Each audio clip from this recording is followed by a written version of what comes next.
Karena hidayah dan petunjuk ada di tangan Allah. Ya, kalau Nabi saja tidak bisa memberikan petunjuk, apalagi kita. Tidak ada satu orang pun yang bisa memberikan petunjuk. Seandainya petunjuk dan hidayah di tangan para Nabi, tentu Nabi SAW bisa membuat pamannya Abu Thalib masuk Islam. Ya tidak? Nah, seandainya hidayah ada di tangan Nabi, tentu Nabi Nuh bisa memasukkan istrinya ke dalam Islam. Apa yang jadi masalah? Istrinya nggak mau beriman kepada risalah yang dibawa Nabi Nuh. Dia kafir. Bahkan dia berkata kepada kaumnya Nabi Nuh, suami saya ini gila. Bayangkan. Padahal itu orang satu rumah, satu ranjang kan. Tapi itulah hidayah. Hidayah bukan di tangan para nabi, di tangan Allah. Nabi Nuh nggak bisa memberikan hidayah kepada orang terdekatnya. Begitu juga Nabi Lut, nggak bisa memberikan hidayah kepada istrinya. Istrinya kafir sehingga akhirnya disiksa. Ketika Nabi Lut disuruh pergi dari kampung ini, negeri Sodom, semuanya pergi kecuali istrinya. Ditinggal, dia termasuk yang diazab oleh Allah. Ya, itu Bapak ya. Jadi sekali lagi hidayah itu bukan di tangan Nabi, bukan di tangan kita, akan tapi ada di tangan Allah. Maka hendaknya kita selalu meminta hidayah kepada Allah Subhanahu wa taala. Ya, ini judul bab tersebut. Adapun dalil yang disebutkan oleh Syekh di sini, yaitu dalil yang sudah kita bahas, kisah ketika Nabi SAW mengunjungi Abu Thalib yang akan meninggal. Ya. Nabi menawarkan masuk Islam. Ucapkan la ilaha illallah, wahai pamanku, suatu kalimat yang akan kugunakan sebagai bukti untuk membelamu di hari kiamat nanti. Nabi menawarkan kepada pamannya Abu Thalib seperti itu. Namun dua orang yang ada di sisi Abu Thalib, Abdullah bin Abi Umayyah dan Abu Jahal, berkata kepada Abu Thalib, atarghabu an millati Abdul Muttalib? Kamu benci kepada agama Abdul Muttalib? Abdul Muttalib apanya Abu Thalib? Bapaknya. Kamu benci dengan agama bapakmu? Kamu benci dengan agama leluhurmu? Agama nenek moyangmu? Rasulullah ulangi lagi, ucapkanlah la ilaha illallah, kalimat yang akan kujadikan sebagai bukti untuk membelamu di hari kiamat nanti. Namun keduanya kembali berkata, wahai Abu Thalib, kamu benci dengan agama bapakmu? Kamu benci dengan agama leluhurmu? Setelah terjadi perbincangan yang demikian seru, perdebatan antara dua belah pihak ini, akhirnya Abu Thalib menyatakan dia tetap berada di atas agama bapaknya. Itu agama apa? Musyrikan, agama jahiliyah. Wa aba an yaqula la ilaha illallah, dan dia tidak mau mengucapkan la ilaha illallah. Artinya mati dalam keadaan kafir ya. Setelah dia mati dalam keadaan kafir, Nabi iba. Karena ini pamannya sendiri, dia berharap pamannya ini benar-benar masuk Islam sehingga selamat di akhirat. Tapi ini ternyata mati dalam keadaan kafir, nggak mau mengucapkan la ilaha illallah. Nabi tetap berusaha untuk menolong pamannya. Kata Nabi SAW, la astaghfiranna lak ma lam unha anka. Sungguh aku akan mintakan ampun kepada Allah untukmu selama aku tidak dilarang. Ternyata Allah menegur sikap nabinya tersebut dengan menurunkan surat At-Taubah 113, maka nalin nabiyyi walladzina amanu ay yastaghfiru lil musyrikin walau kanu uli qurba.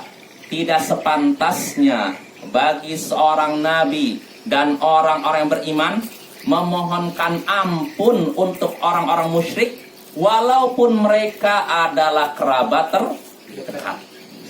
Tidak pantas seorang nabi dan orang-orang beriman memohon ampun kepada Allah untuk orang-orang musyrik walaupun orang-orang musyrik itu ada kerabat terdekat. Artinya kalau ada orang mati dalam keadaan kafir, gak boleh kita berkata ya Allah ampunlah dia, walaupun dia seorang orang terdekat dengan kita, kerabat, ibu, ayah, dan semacamnya. Nah ini, lalu anzalallahu fi Abi Thalib, dan Allah menurunkan terkait Abu Thalib, innaka la tahdi man ahbabt walakinnallaha yahdi man yasha. Sesungguhnya engkau tidak bisa memberikan petunjuk kepada orang yang engkau cintai, akan tapi Allah lah yang memberikan petunjuk kepada siapa yang dia kehendaki. Ya, ini menunjukkan sekali lagi hidayah itu ada di tangan Allah, bukan di tangan Nabi kita, apalagi di tangan kita. Ya, ini pembahasan dalam bab ini Bapak-Bapak. Nah, pada pertemuan sebelumnya kita sudah membahas tentang masail, masalah-masalah atau faidah-faidah yang bisa kita petik dari bab ini ya. Terakhir kita sudah sampai at-tamina atau at-tasya, permasalahan ke-8 atau ke-9 ya. Permasalahan ke-8. Yang ke-8 aja, kita mulai dari ke-8. At-taminatu, permasalahan ke-8 yang ada dalam bab ini, madarratu ashabis su'i 'alal insan. Bahayanya teman-teman buruk bagi seseorang manusia. Bahayanya teman buruk bagi seseorang. Artinya teman ini sangat mempengaruhi perilaku kita, kebiasaan kita, dan akhlak kita. Ya, ini contohnya dalam hadis ini yang sudah kita bahas. Abu Thalib ditawarkan oleh keponakannya, itu Nabi kita, untuk mengucapkan apa? La ilaha illallah. Tapi ternyata dua orang di sampingnya. Siapa dua orang ini? Temannya Abu Thalib malah menyatakan, kamu benci dengan agama bapakmu, kamu benci dengan agama leluhurmu. Nabi berusaha lagi, ucapkan la ilaha illallah. Tapi kedua temannya berkata lagi, kamu benci dengan agama bapakmu, kamu benci dengan agama leluhurmu. Akhirnya gara-gara Nabi mengucapkan ini, dipengaruhi dua orang. Nabi ngomongin, dipengaruhi lagi dua orang ini. Akhirnya keputusan akhirnya apa? Abu Thalib tidak mau mengucapkan la ilaha illallah. Ini pengaruh apa? Teman.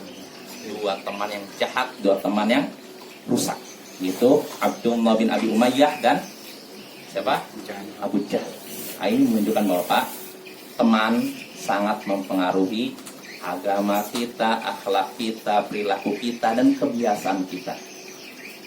Ya, walaupun kita tidak terpengaruh atau istilahnya berubah 100% seperti teman dekat, minimal terwarnai. Makanya dalam hadis yang masyhur, Nabi SAW, Sahih Bukhari Muslim, Nabi mengumpamakan teman buruk dan teman baik seperti apa? Nah, satu orang jual minyak wangi, jangan tukang pandai besi. Orang yang jual minyak wangi, kata Nabi, bisa jadi dia memberikan hadiah kepadamu. Kalau kita dekat dengan penjual minyak wangi, bisa jadi karena dia saking dermawannya, kamu minyak wangi, dapat rezeki ya. Enak nggak dapat minyak wangi? Ya, kalau saya ada yang ngasih minyak wangi, saya terima. Ya kan itu ada anjurannya dalam hadis dulu yang gitu. Jadi kalau kita, Nabi mengumpamakan orang yang berdekat atau mengambil teman dekat orang baik seperti dekat dengan orang yang jual minyak wangi. Apa sisi keuntungannya? Bisa imma an yuhdiyaka. Bisa jadi dia memberimu minyak wangi tersebut sehingga kita dapat rezeki wangi barang kita. Wa imma an tajida minhu wa imma an tabta'a minhu. Kalaupun dia tidak memberimu minyak wangi, kamu bisa beli minyak wangi dari dirinya. Beli minyak wangi, beruntung nggak? Untuk Bapak membelinya. Karena apa? Memakai minyak wangi sunnah, bukan mubah Bapak. Jadi ketika kita beli minyak wangi, memakai minyak wangi sunnah. Apalagi kalau dipakai ketika sholat, ketika momen beribadah, berkumpul dengan saudara-saudara, ini lebih ditekankan lagi, pahalanya lebih besar lagi. Makanya Bapak jual beli itu hukumnya bisa mubah, bisa sunnah, tergantung jenis barangnya. Kalau barangnya mubah. Kalau barangnya memang sunnah, tidak ada pahala sunnah. Jualan minyak wangi ini, memakai minyak wangi sunnah kan? Maka ketika kita menjual minyak wangi, kita dapat pahala sunnah. Itu Bapak ya. Nah, kita kembali lagi, dekat dengan teman yang baik seperti tadi. Dekat dengan siapa? Tukang minyak wangi kan, penjual minyak wangi. Bisa jadi kalau kita dekat dengan dia, dikasih minyak wangi. Kalau tidak, kita bisa beli minyak wangi. Kalau tidak juga, minimal bisa cium bau. Wa imma anta tajida min rihan thayyibah. Minimal kamu mencium wangi sedap, ya kan? Nah, ini kalau kita dekat minyak wangi. Adapun dekat dengan teman yang buruk, kata Nabi, seperti dekat dengan tukang pandai besi. Wa imma, kata Nabi SAW, wa imma an yahriqa thiyabak. Dekat dengan tukang pandai besi, bisa jadi dia membakar pakaian nanti. Karena apa? Cipratan api. Itu bakar pakaian saya nih. Nah, wa imma an tajida minhu rihan khabithah. Atau kalaupun tidak terbakar, minimal tercium aroma tidak sedap. Nah, begitu pula dekat dengan teman yang buruk. bisa jadi teman yang buruk ini mau berbuat buruk kepada kita. Atau minimal kita mencium keburukan dari dirinya, sehingga akhirnya terpengaruh. Ya tidak, Bapak? Iya. Ya kan? Betul tidak? Ya contohnya Bapak nih. Kalau kita dekat dengan seorang, kebiasaan orang ini kadang menular kepada kita. Saya pernah punya tetangga, punya tetangga di Jakarta. Dia suatu hari kuliah kos di daerah Mantap. Tadi dia kuliahnya di Semarang atau di mana gitu. Nah, dia bercerita nih, ketika dia kos, mahasiswa kan kos biasanya kan, tetangganya ini sering nyetel dangdut. Dan dia cerita, saya benci sekali dengan dia nggak suka dangdut. Ya mungkin sukanya rock atau gitu kan. Rasanya mual saya dengar ini, kata dia, ngomong cerita sendiri sama saya. Mual saya dengarnya itu. Tapi setelah dia tinggal di situ, lalu udah selesai kuliah, dia kan pulang lagi kan. Ada rasa apa? Rindu katanya dengan dangdut. Akhirnya dia jadi suka dengan dangdut. Gara-gara apa? Dengar sering. Nah itu Bapak ya. Jadi kalau dekat dengan teman, misalkan teman yang punya perilaku begini, perilaku A atau B, kalau kita dekat dengan dia, kita akan terpengaruh. Atau ya kalau misalkan baik, terpengaruh baik. Kalau dekat dengan teman buruk, pengaruhnya buruk.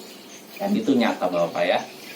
Saya juga punya teman, bukan teman, apa istilahnya? Saya punya teman saya ini punya teman. Apa namanya? Teman-temanan. Teman dari teman. Teman dari teman. Jadi teman saya itu satu pondok dengan saya.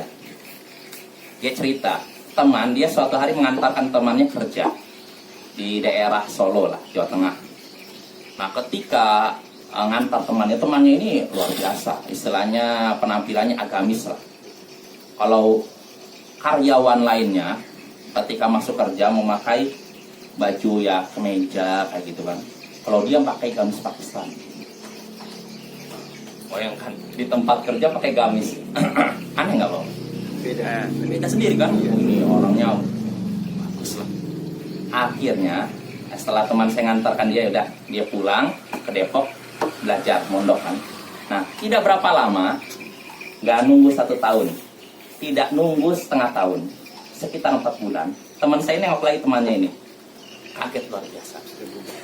Ketika nyampe, dia kaget, nggak percaya dengan yang tidak. Pas sekali. Dulu diantar dia masih pakai gamis, sarung nggak, gamis dia. Tapi sekarang pakaiannya apa? Celana jeans, bolong-bolong sininya, dan di sini sudah ada anting. Dan ketika dilihat dia sedang megang, ya, botol. Aku dia kaget, nggak percaya. Ini tempatnya berubah. Apa sebabnya? Setelah dilihat oleh teman saya, lingkungannya rusak. Jadi walaupun orang baik, kalau udah ditaruh di tempat yang rusak, bisa rusak. Ya contohnya begini Bapak, kalau saya mau menganalogikan, mengkias atau dibikin pakai kias. Misalkan Bapak di sinilah, misalkan ini anggap ruangan ini tempat baju-baju kotor. Misalkan ada satu kamar jadikan tempat baju kotor. Lalu saya masukkan pakaian yang bersih dan wangi, ditaruh di situ. Selama 1 hari, bukan 1 hari lah, 1 hari kelamaan, setengah hari atau 1 jam, jelas nggak Pak kasusnya ya? Jadi ada satu ruangan, anggap ini ruangan isinya pakaian kotor. Lalu saya masukkan pakaian saya yang bersih dan wangi ke dalam ruangan ini. 1 jam saja. Setelah itu saya ambil. Kira-kira ada perubahan tidak? Ada hilang wanginya. Nah itulah. Nah itu ibaratnya kalau orang baik berkumpul dengan orang-orang yang buruk pasti berpengaruh, pasti terpengaruh, terwarnai. Ya minimal seperti kejadian teman saya itu, temannya dari teman saya itu. Nah itu satu. Lalu yang diceritakan oleh Syekh Abdul Aziz Ar-Rajis, mungkin saya sudah sebutkan pada tahun sebelumnya, kisah seorang talibul ilm, penuntut ilmu. Jadi beliau ini kenal dengan seorang ketika masih muda. Beliau nggak nyebutkan mudanya berapa, yang jelas ketika masih muda dia seorang talibul ilm, penuntut ilmu, sibuk dengan kitab, mengikuti kajian talim gini, mengurang kitab, mendengar ucapan, menghadiri majelis ulama, dia mencatat. Pokoknya dia ada apa istilahnya ciri-ciri kebaikan pada diri dia. Namun siapa sangka ketika udah 40 tahun lewat, Syekh dapati orang ini berada di pusat rehabilitasi narkoba. Gara-gara apa? Dia jadi pecandu narkoba. Kok bisa? teman. Padahal usianya sudah, harusnya kan orang udah makin, ketika mudanya baik, makin tua kan makin baik kan, tapi bisa-bisa berubah gara-gara pergaulan. Maka Bapak, penting bagi kita untuk memperhatikan siapa teman dekat kita. Makanya dalam hadis Nabi Sallallahu Alaihi Wasallam sabda apa? Almar'u ala dini khalili. Seseorang itu berdasarkan agama temannya. Falyanzur ahadukum man yukhalil. Makanya salah seorang dari kalian hendaknya menengok siapa teman bergaulnya sama. Kalau teman bergaulnya orang baik, kita akan dapat baik. Tapi teman bergaulnya orang-orang yang sering ucapan bahasa kotor, bahasa-bahasa gibah, namimah, ini berpengaruh ke otak kita sehingga akhirnya kadang kita keceplosan ngomong itu. Karena yang setiap hari dengar itu. Mungkin kan? Mungkin kan? Mungkin. Itu Bapak ya, maka hendaknya kita perbaiki selama ini, siapa teman bermain kita, siapa teman bergaul kita, siapa teman ngobrol kita ya. Bukan berarti kita menutup diri. Artinya tetap kalau memang kita tahu di dekat kita ada orang yang tidak baik, ya kita hindar aja. Gak usah menutup diri juga, jangan artinya nggak mau menyapa dia, nggak mau ucapkan salam, nggak mau jawab salam, nggak boleh. Seorang muslim tetap punya hak untuk dijawab salamnya, dikunjungi kalau lagi sakit. Tapi kalau kita tidak mampu mengubah dia, maka hendaknya kita selamatkan diri kita. Jangan kita merasa, apa-apa saya kuat, padahal kita udah yakin nggak bisa, orang ini udah sulit berubah nih. Kita maksakan diri, akhirnya yang berubah kita. Seperti contoh Imran bin Hittan, seorang ulama ahli sunnah. Ini ulama loh, bukan penuntut ilmu yang taklimnya seminggu sekali atau seminggu 2 kali atau 3 kali 4 kali. Ulama ini. Dia ingin menikahi seorang wanita Khawarij. Dengan alasan apa? Supaya dapat hidayah, menyelamatkan. Akhirnya nikahlah dengan wanita Khawarij tersebut. Setelah nikah, Imrannya dapat hidayah dalam tanda kutip. Dianya jadi Khawarij, ngikuti istrinya. Bukan istrinya tobat, malah dianya jadi Khawarij, ngikuti istrinya. Nah, itu teman dekat itu mempengaruhi ini kita Bapak ya. Maka hendaknya kita perbaiki atau kita pilih siapa teman bergaul kita, siapa teman ngobrol kita. Dan kalau kita baca penjelasan para ulama, ya contohnya yang disebutkan oleh siapa saya lupa. Para ulama terdahulu itu, ulama sekitar berapa abad yang lalu itu, ketika menyinggung tentang masalah uzlah itu mengasingkan diri dari masyarakat yang rusak. Kata ulama ini mengatakan ini sudah zamannya sekarang. Padahal beliau belum terlalu jauh dari masa kenabian. Nah, Imam Al-Aini, pensyarah kitab Sahih Bukhari, beliau mengomentari perkataan ulama ini, demi Allah benar, ini di zaman ini sudah waktunya uzlah, mengasingkan diri dari masyarakat yang rusak. Padahal di situ masih banyak ulama, masih banyak qudhat, masih banyak para ahli hadis. Maka bagaimana pula dengan zaman sekarang? Maka Bapak-bapak, kalau memang kita merasa tidak bisa mengubah orang di sekitar kita, ya sudah, kita jaga diri. Jangan terlalu banyak itu. Sehingga akhirnya mempengaruhi akhlak kita, mempengaruhi akidah kita, mempengaruhi. Jelas Bapak ya? Ya ini uzlah namanya istilahnya. Kalau saya, kalau bergabung dengan orang-orang yang rusak, saya rasa mereka yang lebih terpengaruh dibandingkan saya. Kenapa Bapak? Bergaul dalam rangka perbaiki itu apa? Itu dapat pahala. Dan itulah sebenarnya jihad, memperbaiki umat. Ya, tapi kalau kita merasa iman saya pas-pasan, jangankan memperbaiki orang lain, memperbaiki diri saya aja susah. Maka yang seperti ini jangan dipaksakan untuk bergabung. Gitu. Jelas Bapak ya. Jadi kita bisa mengukur diri kita ya. Kita ini termasuk siapa? Apakah orang yang kuat untuk berbaur dengan masyarakat yang rusak, atau kita nggak bisa seperti itu? Kalau kita bisa berbaur sambil memperbaiki, yang afdal kita berbaur, perbaiki masyarakat. Tapi kalau kita merasa nggak bisa berbaur, bahkan saya lebih banyak terpengaruh dibandingkan mempengaruhi. Nah, kalau kondisi seperti itu, sebaiknya kita menghindar, ya, jangan berbaur. Jelas Bapak ya? Yaitu tentang masalah ke-8, madarratu ashabisu 'alal insan, bahayanya teman-teman buruk terhadap seseorang. At-tasi'atu kata Syekh di sini. Yang berikutnya, madarratu ta'zimil aslaf wal akabir. Berbahayanya mengagungkan orang-orang terdahulu dan orang-orang besar. Berbahayanya mengagungkan para pendahulu dan para orang besar. Maksudnya orang-orang nenek moyang, membesarkan nenek moyang dan orang-orang besar. Maksudnya apa? Ya contohnya dalam hadis yang sudah kita bahas. Abu Thalib ditawarkan mengucapkan la ilaha illallah. Yang nawarkan siapa? Rasul. Keponakannya sendiri yang dia yakini bahwa dia itu benar-benar nabi. Nah, tapi dia tidak mau mengucapkan la ilaha illallah. Pertama, pengaruh. Dua, temannya. Kedua, di dalam hatinya masih ada kebanggaan terhadap leluhur. Nah, fanatisme istilahnya apa? Kesukuan ya, kayak gitu. Ya, fanatisme kesukuan atau fanatisme terhadap leluhur. Sehingga akhirnya sikap itulah yang menghalangi dia masuk Islam. Nah, ini hati-hati Bapak ya. Jangan sampai kita mengagungkan leluhur kita, tapi ini perlu dirinci. Kalau maksudnya mengagungkan leluhur kita yang rusak, nah ini terlarang. Tapi kalau maksudnya mengagungkan leluhur kita yang baik, boleh. Oh, saya punya ini leluhur saya Abu Bakar, Umar. Nggak masalah kan?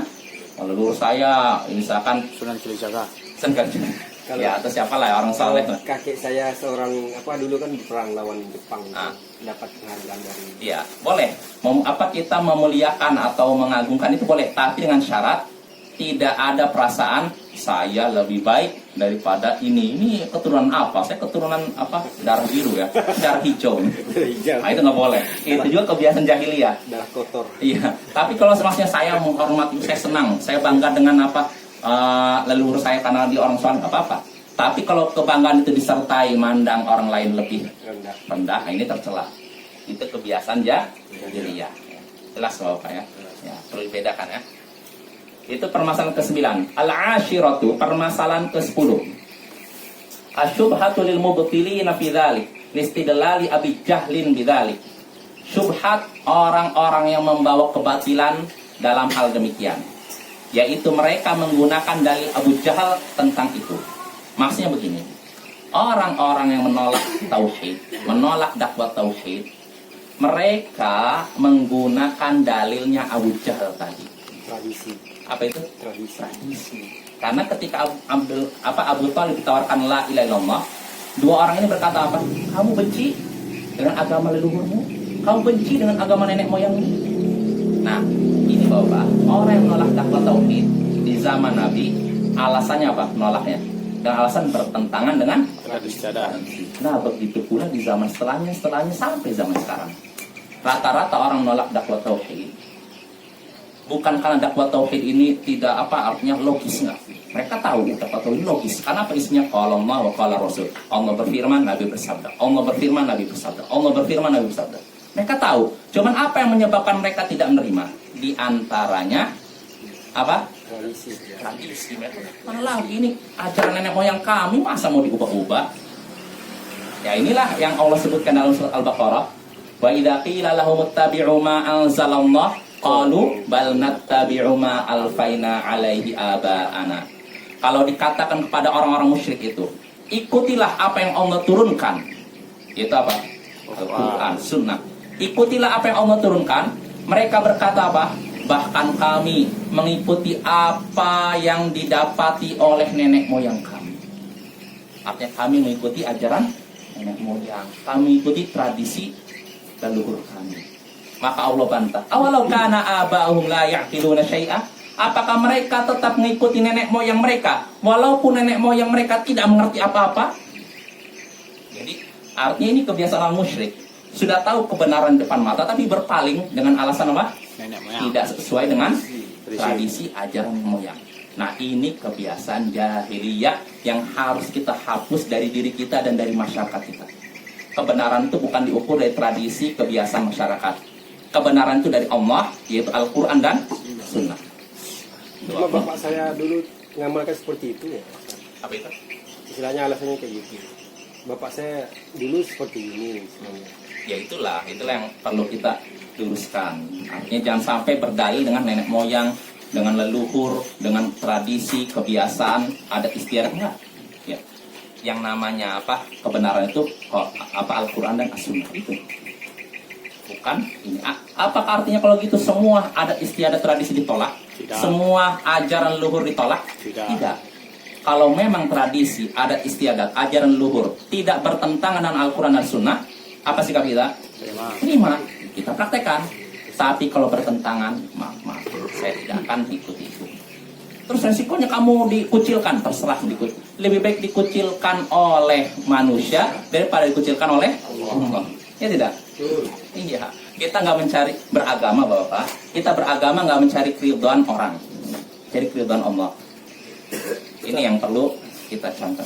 Kalau tradisi yang ada berbaur-baur ibadahnya itu gimana tuh, Ustaz? Kenapa?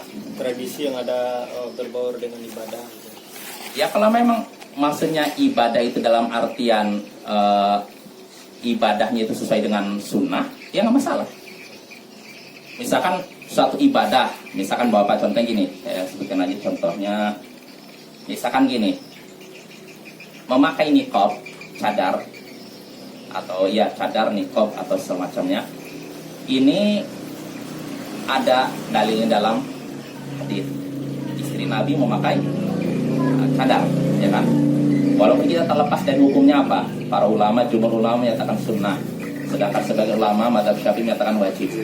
Nah, tapi anggap kita ambil yang paling rendah, sunnah. Misalkan kebiasaan wanita memakai cadar, wanita misalkan sunnah ini ternyata sudah menjadi kebiasaan suatu masyarakat. Misalkan seperti di Arab Saudi, di Yaman, jadi rata-rata wanita di sana pakai cadar. Nah, ini kan ibadah yang sudah jadi semacam kebiasaan. Nah, sikap kita sebagai seorang muslim bagaimana? Terima, apa-apa. Jadi jangan ditolak. Karena ini sesuai dengan sunnah, nggak apa-apa. Tapi kalau tradisi ini dari ibadah yang tidak ada contohnya, lalu jadi tradisi, maka sikap kita bagaimana? Tolak. Ya jangan dikerjakan lah. Bagaimana nanti resikonya dijauhi oleh orang? Sudah nggak apa-apa. Lebih baik dijauhi orang daripada dijauhi oleh Allah. Aja. Jadi gitu Bapak ya. Jadi kita sekali lagi beragama bukan mengikuti ridho manusia sekali lagi, mengikuti ridho Allah. Tapi kita harus yakin kalau kita mencari keridhaan Allah, di balik kemurkaan manusia, Allah akan ridho kepada kita dan menjadikan manusia ridho kepada kita.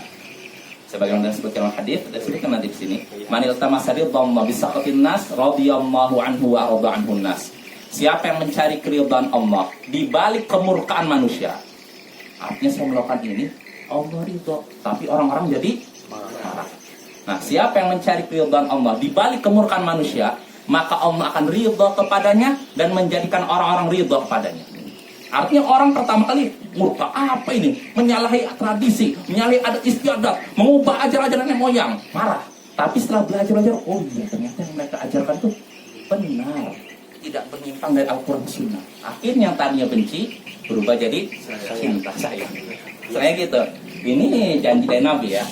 Tapi kalau kita mencari keridhaan manusia di balik kemurkaan Allah, saya melakukan ini, Allah murka, tapi orang-orang jadi suka. Nah, siap kata Nabi, wa manil tamasa ridwan nas bisaqatillah saqitallahu alaihi wa asqata alaihin nas. Siapa yang mencari keridhaan manusia di balik kemurkaan Allah, maka Allah akan murka kepadanya dan menjadikan orang-orang murka kepadanya. Pertama sih enak mungkin, cari aman. Saya ikutin ini aja lah, kemauan ini masyarakat, kemauan orang. Pertama saya aman. Tapi lama-kelamaan Allah ubah hati mereka jadi, ternyata ini cari muka aja orang ini. Asal Bapak senang istilahnya kan. Akhirnya jadi murka.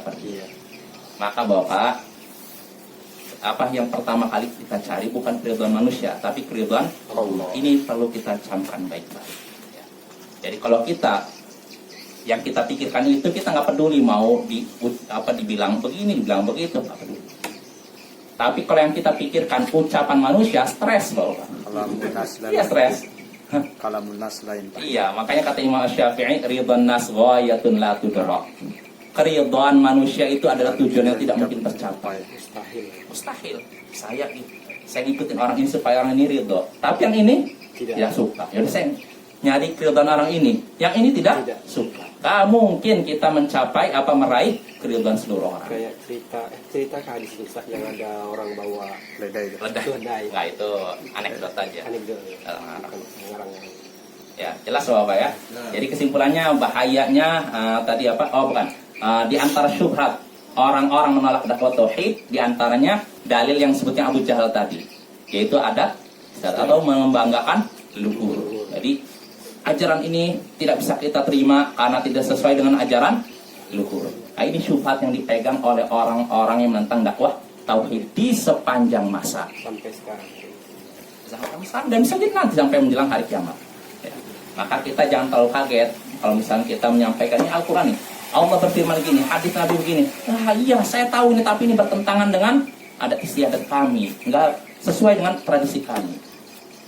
Jadi jangan kaget kalau kita sudah menyampaikan ayat, dalil, puluhan dalil, tapi jawabannya seperti itu. Ya, kita sudah menyampaikan, adapun kamu nerima atau tidak urusan kamu dengan Allah. Ya sampai. Nah itu Bapak ya. Itu permasalahan ke-10. Al-hadiyata asyrah. 11. Habis. Belum.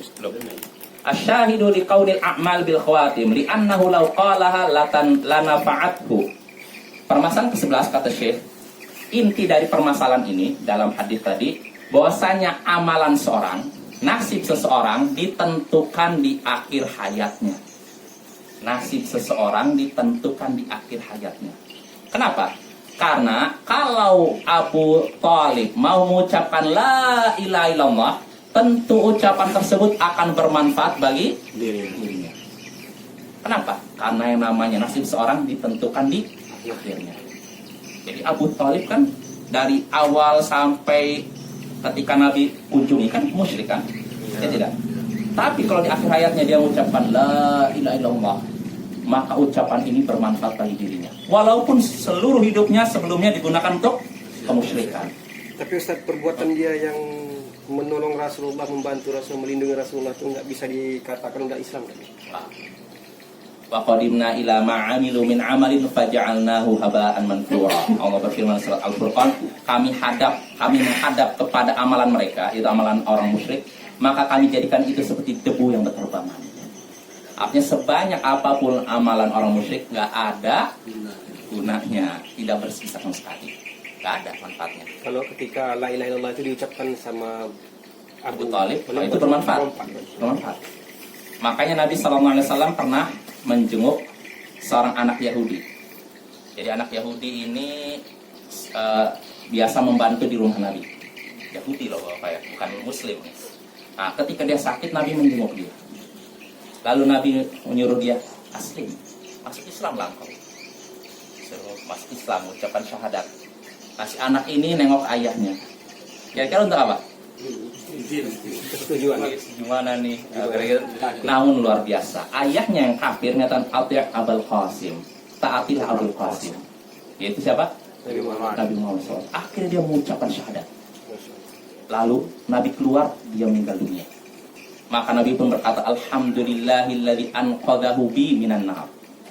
Segala puji bagi Allah yang telah menyelamatkan anak itu lewat diriku dari neraka. Segala puji bagi Allah yang telah menjadikanku sebab dia selamat dari neraka. Itu Bapak ya. Jadi akhir nasib seorang itu ditentukan di akhirnya. Nah, inilah yang perlu kita waspadai Bapak. Jadi bisa jadi kita sekarang beramal, naudzubillah, ternyata di akhir hayat kita melakukan keburukan. Nah, ini yang perlu kita jaga. Makanya akhir yang buruk biasanya tergantung kebiasaan. Kenapa seorang bisa mengalami su'ul khotimah, mati yang buruk? Karena dia punya penyakit tersembunyi di sini. Dan biasanya ditampakkan di akhir hayatnya. Nah, maka kita harus banyak berdoa kepada Allah supaya dapat husnul khotimah, mati dalam keadaan baik. Ya. Jelas Bapak ya. Jadi sekali lagi yang namanya nasib seorang ditentukan di akhir hayat, bukan di awal hidupnya, tapi di akhir hidupnya. Makanya kita banyak berdoa, berikan husnul khatimah. Ya Allah, berikan akhir hidup yang baik. Ya Allah, berikan akhir hayat yang baik. Nah, itu permasalahan ke-11 terakhir. Atsaniyata asyrah, permasalahan ke-12. Saya dokter. Ya. At-ta'ammulu fi kibari hadhi syubhati fi qulubil dhalin li'anna fil qissati annahum lam yujadiluhu illa biha ma'a mubalaghatihi sallallahu alaihi wasallam wa taqririhi fali ajli 'azamatiha wa wuduhiha 'indahum iqtasaru 'alaiha. Permasalahan ke-12, mengamati betapa besarnya syubhat ini pada hati orang-orang sesat. Mengamati betapa besarnya syubhat ini. Syubhat apa tadi? Membanggakan luhur. Jadi menolak dakwah dengan alasan tidak sesuai dengan ajaran luhur. Memperhatikan betapa besarnya syubhat ini di hati orang-orang yang sesat. Kenapa? Karena dalam kisah tadi orang-orang musyrik Abu Lahab, Abu Thalib, Abdullah bin Abi Umayyah dan Abu Jahal tidak mendebat Nabi kecuali dengan alasan apa tadi? Yang tadi. Leluhur tadi. Ya. Padahal Nabi sudah bersungguh-sungguh menawarkan masuk Islam dan sampai mengulang berkali-kali. Ya tidak? Ya. Ngulang-ulang kan? Fali ajli 'azamatiha wa wuduhiha 'indahum iqtasaru 'alaiha. Karena dianggap besarnya masalah leluhur dan jelasnya masalah leluhur menurut orang-orang musyrik, maka mereka pun membatasi dengan masalah leluhur. Artinya gini, ketika membantah Nabi, mereka cuma membatasi dengan apa? Ini kan tidak sesuai dengan itu saja. Karena menurut mereka ini masalah yang paling besar, lebih besar daripada mengesahkan Allah. Nah ini Bapak ya, jelas Bapak. Jadi ini betapa besarnya syubhat ini di hati orang-orang sesat ya. Karena orang sesat dalam hadis ini tadi dua orang tadi, mereka mendebat Nabi hanya dengan alasan leluhur. Dan inilah biasanya sekali lagi syubhatnya orang-orang yang menolak dakwah tauhid di zaman dulu sampai zaman ini tidak sesuai dengan ajaran luhur, tidak sesuai dengan tradisi masyarakat, ini tidak sesuai dengan apalagi tradisi ajaran nenek moyang dan semacamnya. Ya. Maka kita harus menjauhi seperti itu kebiasaan orang jahiliyah, ya, orang-orang musyrik zaman dahulu. Ya, dengan ini kita selesai dari pembahasan kitab tauhid bab firman Allah Ta'ala, sesungguhnya engkau tidak bisa memberikan hidayah kepada orang yang kau cintai, akan tapi Allah memberikan hidayah kepada siapa yang dia kehendaki. Ya, insya Allah pada pertemuan berikutnya kita masuk bab baru, bab yang sangat penting juga. Babu maja'a anna sababa kufri bani Adam wa tarkim dinahum huwal ghuluwu fis salihin. Bab keterangan tentang sebab kafirnya umat manusia dan mereka meninggalkan agama mereka, yaitu sikap berlebihan kepada orang-orang soleh. Nah, insya Allah ini pada pertemuan berikutnya ya. Subhanakallahumma wa bihamdik, asyhadu an la ilaha illa anta, astaghfiruka wa atubu ilaik.